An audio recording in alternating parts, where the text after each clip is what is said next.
Isipin mo na lang, kaibigan ko, paano ang mundo wala ng mga puno? Sa nasisilong mga hayop at mga tao, may pipigil pa ba sa pagbaha at mga pagguho? Ni ba't ikaw ako, tayong lahat apektado, pagkat paghinga natin, pintig natin, buhay natin. Ikaw at ako, tayo ang kalikasan, ating pag-ingatan para sa kinabukasan nating lahat, lalo ng kabataan.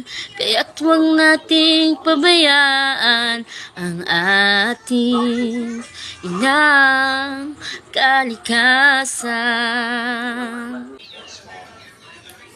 Paano kung isang araw pagising mo, wala nang malinis na hangin at tubig sa mundo?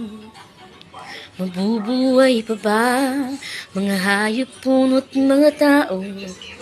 Matutuloy pa ba sa pag-ikot ang mundo?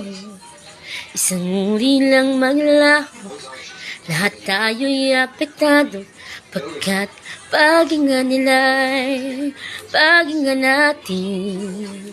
pintig natin, buhay natin. Ikaw at ako, tayo ang kalikasan, ating pag-ingatan para sa kinabukasan nating lahat, lalo ng kabataan. Kaya't huwag nating pabayaan ang ating inang kalikasan.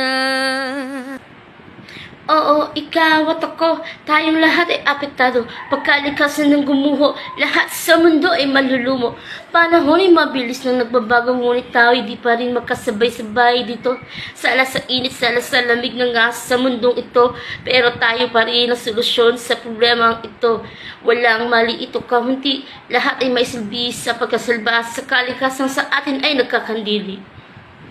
Sa simpleng tamang pagkatapon ng basura, lahat sa mundo ay may mapapala.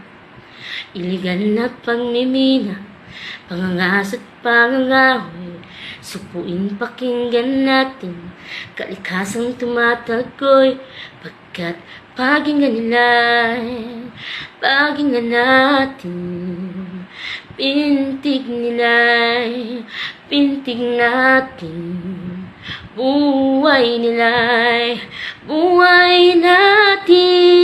Ikaw at ako, tayo ang kalikasan, ating pag-ingatan para sa kinabukasan nating lahat, lalo ng kabataan.